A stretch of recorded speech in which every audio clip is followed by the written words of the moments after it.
We didn't really want to raise outside capital. And so we were funding the business off of its own revenues. So we didn't have this big performance marketing budget. We couldn't blow 20, 30, 100 grand on Facebook ads or Google ads. And a lot of times, like, companies will raise a bunch of venture capital, and then I think studies have shown that like 60 or 70% of that venture capital goes right back to Google and Facebook and Amazon. So we didn't want to fall into that trap. We knew we needed to like play the long game, and we needed to build the type of property that organically acquired traffic and organically acquired the eyeballs for people who were looking for this service.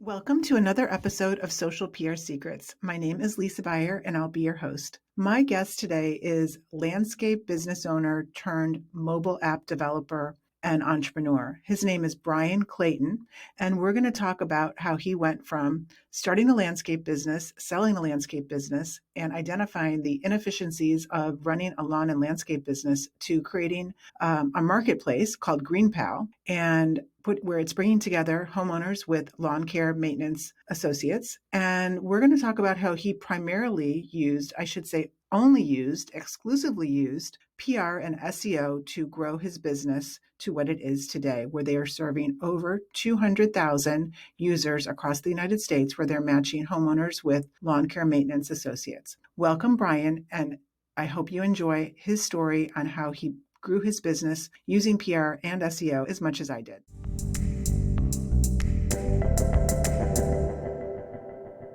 Hey, everybody. Welcome to another episode of Social PR Secrets. I'm here with Bryan Clayton with GreenPal. Hey, Bryan, how are you?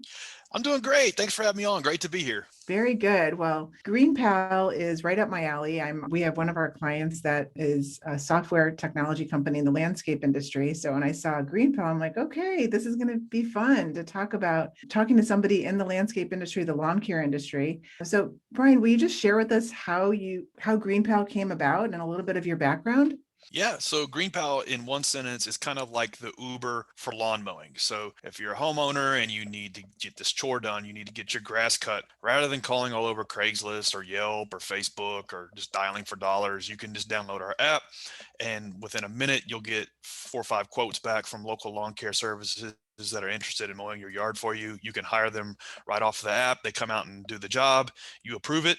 And then if everything went well, you can book them for the whole season right on the app. And so it's kind of like an end-to-end experience, the Uber for lawn mowing. I've been at this business for 8 years. My 2 co-founders and I, we're an 8-year overnight success. We started off very humbly, trying to figure out how to build this marketplace, how to get this app going. And now here we are in year 8, year 9, 200,000 or 300,000 homeowners using the app, doing around $20 million a year in revenue for grass cutting. And so now we've got a good marketplace going, but it was really tough to get the business going from scratch. Before GreenPal, I actually had a landscaping company. I started cutting grass in high school as a way to make extra cash, and stuck with that little lawn mowing business all through high school, all through college, and over a 15-year period of time, built one of the largest landscaping companies in the state of Tennessee where I live, got it over 150 employees, over $10 million a year in revenue. And in 2013, the business was acquired by one of the largest landscaping companies in the United States. So after that, I kind of retired, got bored. The idea for GreenPal was kind of solving my own problem, and recruited 2 co-founders and went to work. I love it. I love it. And I love hearing stories of disruption in an industry where, and I think the landscape industry is one of those industries that, similar to maybe real estate and attorneys, that it's just very archaic in some ways. So there's huge opportunity to turn it upside down and make it more efficient, right? Exactly. Yeah. The idea of disruption somewhat indicates that like somebody's winning and somebody's losing. Like in the case for Uber, like, taxis lost out big when Uber came and disrupted the taxi industry. For us, we really don't look at it as the same way, because really nobody loses in our model. Homeowners just need a good lawn mowing service to come cut their grass, and these smaller service providers that don't have a marketing budget, don't have any way to get exposed, can just plug into our platform and market their services on top of our platform. And so it's kind of a win-win for everybody. Homeowner wins, the service provider wins, and if we do everything, if we do our job, GreenPal wins. And so that's what we've been doing. We've just been working on chewing our way through this really fragmented marketplace and just making it run a lot smoother. Yeah, fragmented marketplace, definitely. That is, and it does have the opportunity. So how did you get the word out when you first started and had this idea to launch the app and connect the homeowners with the professionals? Yeah, so when we launched in the summer of 2013, we actually paid a development shop to build the first version of GreenPal because we didn't know how to code, and that was a total disaster. It didn't work out. We ended up having to rebuild the whole thing from scratch ourselves, but we did have a product to launch, and so we had no user acquisition strategy, no way to get the word out, and so we just did the only thing we knew how to do was pass out door flyers, door hangers, and so we stomped all over Nashville, Tennessee, all over Middle Tennessee where we live, and passed out like 200,000 of these things over a couple of months, and got a few hundred users to use the app. And we were able to meet with them and get their feedback if we were on the right track or not, if we were building something that they would pay to use, if we were actually solving a problem that somebody needed solved. And it took a while, but we were able to get the feedback to understand how to build the second version. And along the lines of that, those customer interviews, we were able to discern that a lot of times when you need a grass cutting service and you don't know anybody, you've exhausted recommendations from friends and family, et cetera, you just go to Google and you just type in lawn care service near me or lawn care service, Wichita, Kansas, whatever.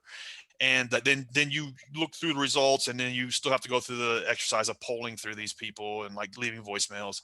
We knew if we could just go from like searching on Google to push a button, get it done, that we would have a chance at building something successful. And so we just focused everything after that, effort of passing out door hangers. We focused everything on organic search really in the early days, and became to understand really early that it was kind of a bet the company decision, that it's just really arduous and challenging to compete in organic search results. But we started to put all of our weight into that, and here we are 8 years later. We still get half of our users through Google organic search.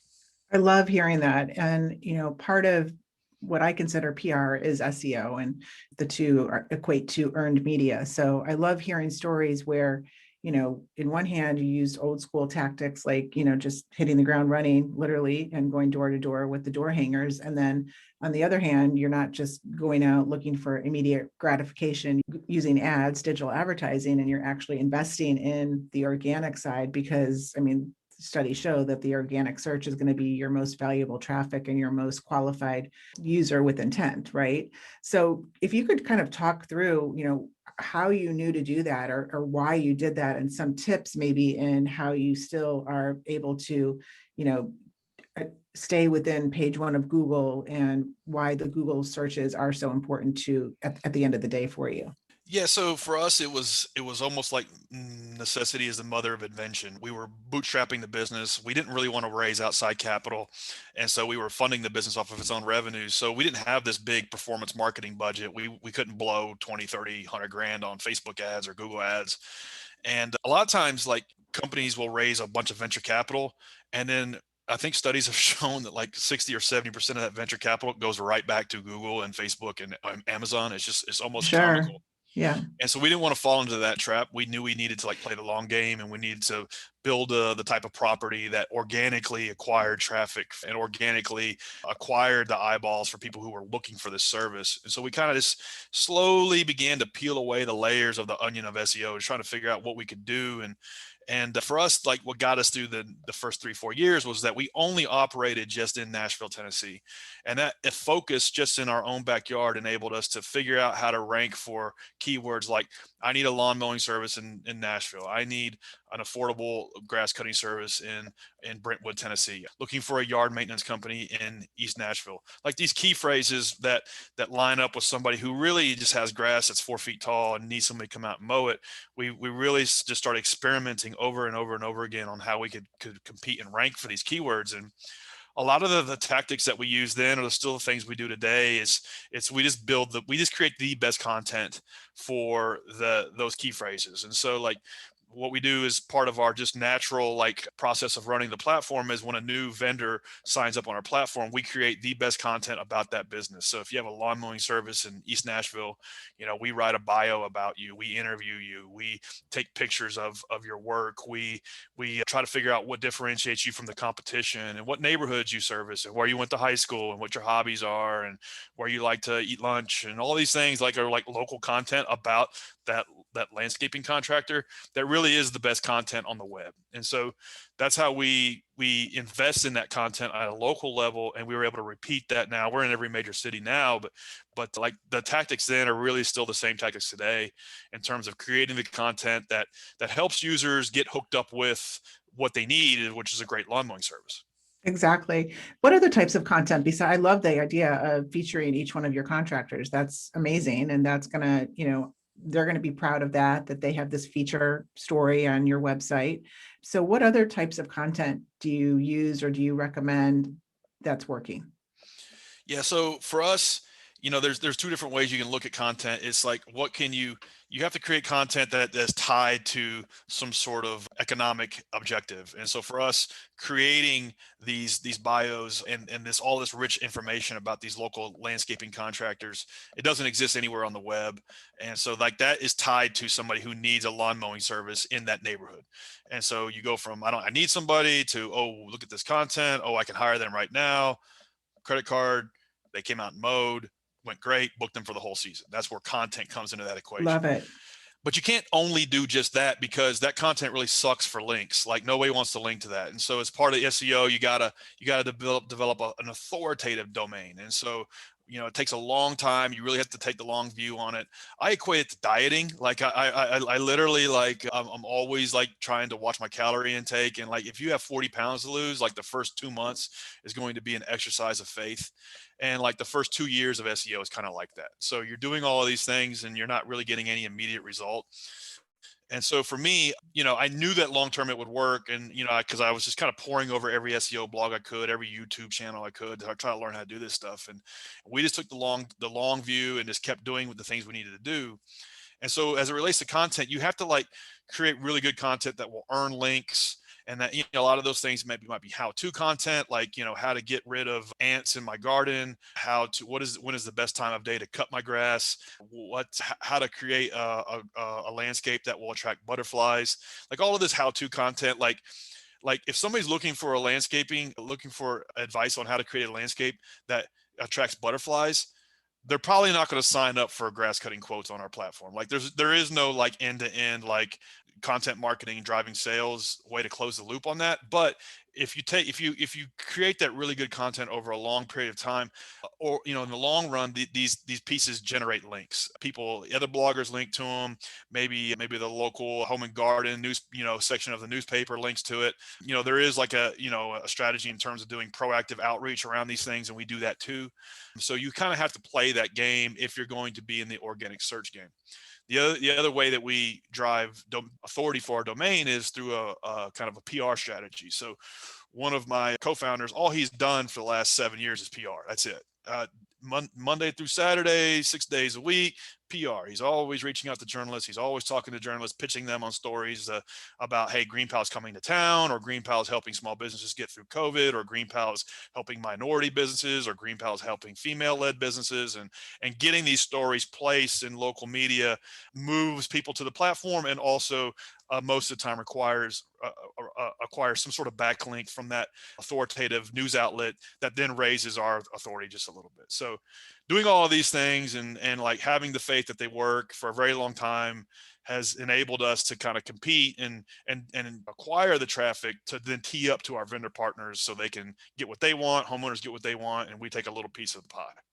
I love it. I love hearing that you're combining the superpowers of SEO and PR and, going both directions. And also, how is social media fitting into your marketing strategy and how are you leveraging social? Social's not a big piece for us. We play in it by default, so we dabble. We don't do any sort of paid marketing just because the unit economics doesn't add up for us. Like we can't afford to pay. We don't take the entire piece of the transaction, right? We only take a small chunk of it depending on the context. But so we can't afford to pay $200 to acquire a homeowner off of Facebook or off of Instagram or off of, you name it, Reddit, Twitter, whatever. And so for us, we have a presence in social media almost just out of obligation. But for me, I think when you're in a startup, particularly if you're bootstrapped, focus is everything. And you have to lean in and focus on one channel, because you're not going to be good at multiple channels if you're just getting started. Now, if you got like, if you're doing 10, 20, if you're doing $100 million in revenue and you got $1 billion business, then yeah, you got a robust strategy for all these different channels. But if you're just getting something going from like 0 to 1, you got to focus everything you got on one channel and then just lean into that channel. I think a lot of startups that I coach, I do coaching and mentoring for entrepreneurs as a hobby, for free, for fun. And the thing I see a lot of them do is just try to like sprinkle all of their bandwidth, resources, and time into all of these different channels, and then they don't move the needle on any of them. And the thing I always try to help them course correct is like, just experiment in all of them, figure out what's working, and then just go all in on one for like 5 years, and then worry about the other ones. Definitely. Hello? Oh, wait, is this thing on? Hi, it's Lisa Buyer. I just wanted to tell you really quick, I'm launching a course called Modern PR Secrets, and I wanted you to be the first to know. You can check it out at thebuyergroup.com under resources. Now let's get back to this interview. So if you had to pick one channel, what's your favorite social channel for GreenPal that most of your audience would be on? So the experience I have, I mean, so for instance, we do leverage social in a couple ways. We like all of our suppliers, vendors, landscaping professionals that use our platform. There's like 10,000 of them. We have a Facebook group that they all participate in for like advice on how to use GreenPal or tips on how to grow their lawn mowing business, et cetera. And like that has been huge for us because it's really sticky. The conversation's going on all the time. Everybody's there, like really big thing. And so Facebook, like if I had to pick one that would not go away tomorrow, it'd be Facebook. That said, like we have an Instagram account with like 30,000 followers, and we just post memes and funny stuff about the lawn care industry. And guys follow that, gals follow that. They're in the business and like they comment on it. And can I connect the dots on any of those efforts to any sales objectives? No, but it's just good. It's just good, like branding, PR. Maybe there's some top of the funnel there, but so Facebook is my favorite because of groups. And I think Facebook groups is a big untapped opportunity. I was listening to a podcast the other day with this guy who founded a marketplace that connects people who are looking for roommates, and all they did was spend like 5 years building up Facebook groups. And so like they built their own Facebook group for like St. Louis for like 100,000 people, and just like once a day or once a week, they just kind of like inject their platform into the conversation. So it's like free marketing. Like talk about taking a long view on a channel. That's taking the long view. Yeah, Um, definitely. so I love Facebook groups because of utility, because of the retention, the stickiness, the way to drive the conversation all the time with your customers or your users. Like it's huge. It's been hugely beneficial for us. I love it. I love interviewing guests who are believers in PR and SEO. So you are definitely on the top of my list for interviews because a lot of times, I mean, I believe in all aspects of digital marketing. I'm a PR girl, but that believes in the ad world as well. But it's very annoying to me to talk to brands or marketing managers that really say, "Oh yeah, I believe in SEO and PR," but they don't have a budget for it. And meanwhile, they're spending, 200K a month on Facebook ads, but they don't have a budget for PR. And it's just like, you guys, look, this isn't, you're going to turn off your ad campaigns and then it's going to be nothing, crickets. Yeah. I think there's multiple paths to success. If you're wish.com or booking.com, like those guys have figured out performance marketing, and they know better than anybody how to compete in those channels.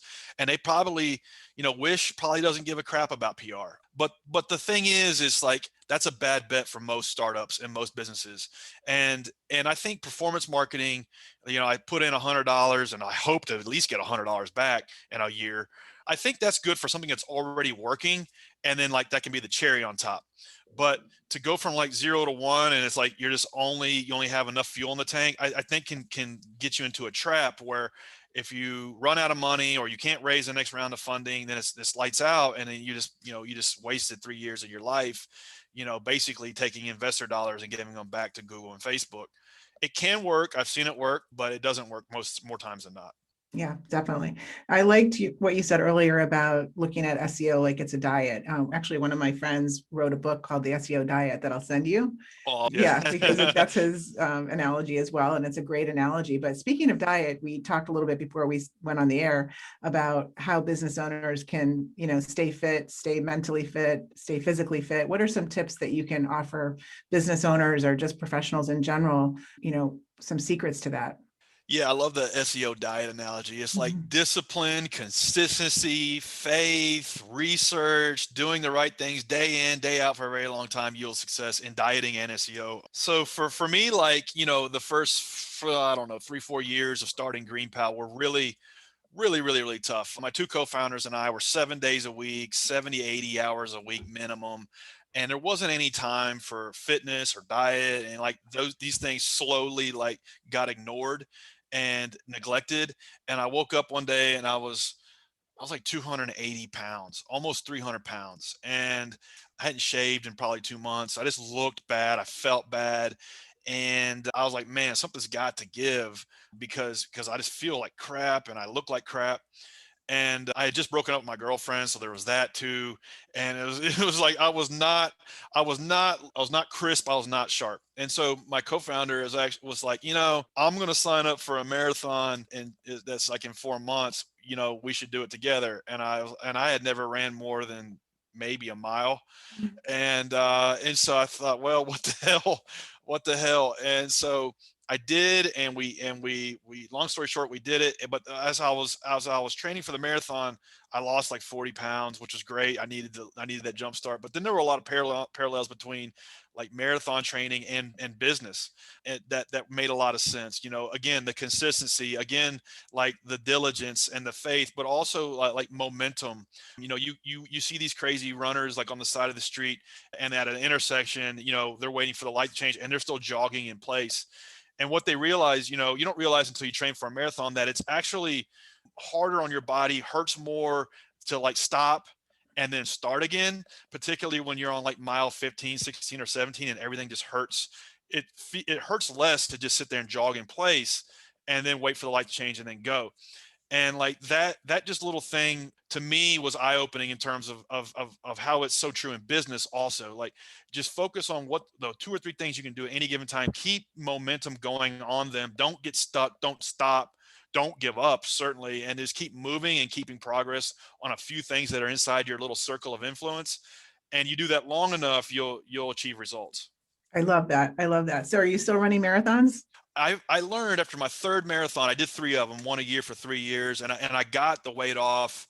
I started to realize, wow, I don't really need to run that much now to maintain. And so now I do halves, which are good. Like, I'm not cut out for 26 miles, but I do a lot of halves. And then I found like hit workouts, just getting into like a Barry's boot camp or something similar for 60 minutes helps me keep the fat off, keep the energy going. Like if I have that commitment to be there at 6 a.m. and I do that, well, then by 7 a.m. then I have a better energy level throughout the whole entire day versus if I slept in until 7:30. Yeah. And so it's counterintuitive. You would think you should be exhausted because you just like gave it all for an hour in the morning, but actually you have better energy throughout the day. And so while I hate every second of it, Mm. I have figured out ways to put tripwires in front of me to where I have to do it. So it's like one of the things I love about ClassPass is that if you book a Barry's boot camp on ClassPass and you don't show up, they ping your credit card for $20. and so and so you have to be there. And then, or if I sign up for a half marathon and I've made the commitment that I need to be able to run 13 miles, like the training kind of takes care of itself. So making these commitments and putting these tripwires in front of you in fitness and in business is kind of one thing I've done to help keep me on track. What are some other things that you do for stress management, having your own business and just living through like the past year of the pandemic? What are some other things that you're doing to keep yourself balanced? Thank God meditation's gotten really mainstream and the commonplace over the last 10 years, or else I might not have ever had access to it. I tried meditation maybe 6, 7 years ago, yeah, I thought I don't really see it, and then people kept you kept seeing it everywhere, and people kept referring it, recommending it, and then I read a quote somewhere that like most like hugely successful people have three things: they have a therapist, they have a coach, and they meditate. And I thought, well, I don't have any of those three, but I can at least meditate. I don't really want a therapist, and I don't have a coach, but I can at least meditate.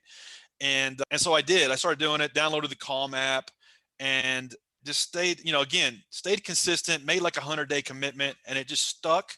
And I noticed that I was just getting less irritated and pissed off about things that were little. And I started thinking a little bit slower, which was good. I noticed some things in my day to day that were like getting better, and I thought, well, okay, this is worth the investment. And then the other thing that happened was I took a 2 month trip all through Australia and Asia, and I got off my discipline. I didn't meditate, and then I started noticing like some regression on these things, which further reinforced that like, okay, just 10-15 minutes a day after you work out in the morning, do the meditation, and that helps me. That helps me like kind of just stay clear, have a clear mind and focused. It's not like a huge immediate thing, but again, like dieting over the long term, it works.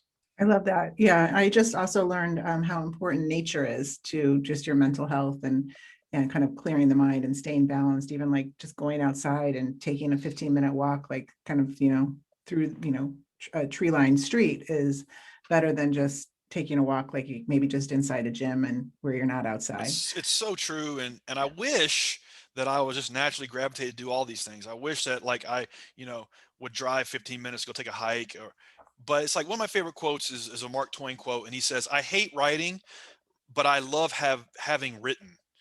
So like I hate doing the like getting started on all these things. Like I don't want to do outreach for blog posts. I don't want to follow my calorie intake every day. I don't really want to go outside and meditate. But once after I did it, then I'm glad that I did it. And so it's almost like a universal principle in life. Like a lot of these things you're resistant to do, but you're glad after they're done. And if you can just kind of constantly keep that in your mind, it helps you stay on track with them. I love that. I love that. Do you have any books? Speaking of, you've given us a couple of quotes. Any books that you recommend that are entrepreneurial or just motivating? Some of my favorite books, I think, again, you got to read. I try to read a book a month, and it's not like a huge goal, but it keeps me on track to read, 10, 20, 50 pages a day. And so for me, some of my favorite books, Seven Habits of Highly Effective People, I think that's a like the holy bible of just kind of changing your mindset and how you interact with people, and how you think about prioritization, and how you think about what you want to do with your life. Like that book I try to read every year or two, and even if I just listen to it on Audible, that really helps me. So that's more of like a big picture book. And then maybe on the other end of the scale, like focusing in on something more tactical, like the 4 Hour Work Week is one of my favorite books. Like that book is not about being lazy and only working 4 hours a week. That book is about like how do you develop systems and processes so you can delegate to people to where you can be more effective and more high leverage. And so I got 100 more books I can recommend, but those are two of my favorite that are kind of like one's big picture and the other one's more tactical. Yeah, I love the 4 Hour Work Week. I think I'm going to actually have my daughter read that. She's 18 and in college, and I think that might be like a great, like, kind of like time management. Like, here's a big picture of like how you can like hack through things, not Oh hack yeah. through, but be efficient with systems. Yeah, if you can get her to read that, and then read Rich Dad Poor Dad, and maybe even Seven Habits, and those are like three books that you can like reread every 3 or 4 years. Like I think in business, if you're doing it right, you should completely be a different person every 5 years. Yes. And so then you revisit a lot of these books and you see them differently, which is kind of cool. I mean, like that's how it's been for me for 20 years. And so as you are growing, like a lot of people say like they'll say that about the Bible or something, like you go back to it and it means something completely different. Well, like a lot of these books are kind of the same way in terms of as you are evolving in your business journey, you'll look at them totally different. Particularly Seven Habits of Highly Effective People. Like that book takes on a whole new meaning every time I revisit it. Yes, totally. So, speaking of 5 years, where do you see yourself in 5 years? What's the big picture for GreenPal? Yeah, so we're 8 years in, and like the Jeff Bezos quote is still day one. Like it just feels that way. We have so much further to go. We're profitable. We got a good team, 20 24 people. Most of them are smarter than me, which is fun. And And so it's like it's still day one. We have so much further to go. We're doing multiple 8 figures in revenue, but it's a $99 billion industry, and it's not going to be like a winner take all thing. And so there's a whole lot more opportunity for us to grow and expand in terms of like putting this app into people's hands as the default way you get this done, until it's like in the same conversation as a Instacart, DoorDash, Uber, Lyft, Airbnb, in terms of, yeah, you just do this with that. Then we're not done. We got a long way to go. Well, I'm excited to hear what the next chapter is going to be. And besides GreenPal, and you mentioned Calm, any other favorite apps that you have? I love Upwork.com. That is like, we I got love Upwork we too. 23 people that work for me, but I also got another, I don't know, 30 contractors on Upwork that help us get a lot of stuff done. Their app is really good. And so, like, I mentioned that I do a lot of traveling, and so it's just insane how much I can get done from the palm of my hand. It's just crazy these days. And so, like, I love Trello. I mean, let's look at my home screen right now. I love Intercom. Like, we talk to all of our users through intercom.com. I mean, everything from like Google Sheets, Google Docs. I got Google Analytics on my phone, Mixpanel on my phone. Like, these are the apps on my home screen. Marvel for product design. Like, every one of these apps, every one of these platforms has an app to where you can do damn near 90% of everything from your smartphone. So it's like, it doesn't matter if I'm traveling, I can run a team of 23 people from anywhere in the world that I have an internet connection. I mean, what a time to be alive. Yes, yes, you are dialed in. Bryan, thank you so much. You've shared so many secrets with us that I can't wait for our audience to hear. And I would love to have you back on and just be a regular guest and keep sharing all of these wins that you're having, especially with PR and SEO. Hey, I really appreciate it. I would love to. Thank you for having me on. I had a ball. All right, awesome. Namaste.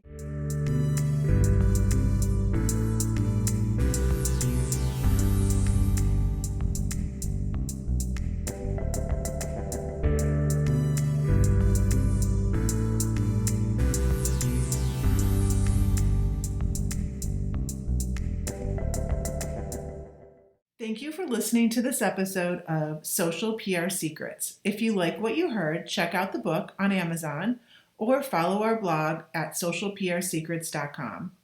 This episode was sponsored by The Buyer Group, a social PR agency striving to keep our balance in the digital world, practicing public relations, social media, and search marketing, while occasionally drinking a glass of wine or two for the best creativity and results.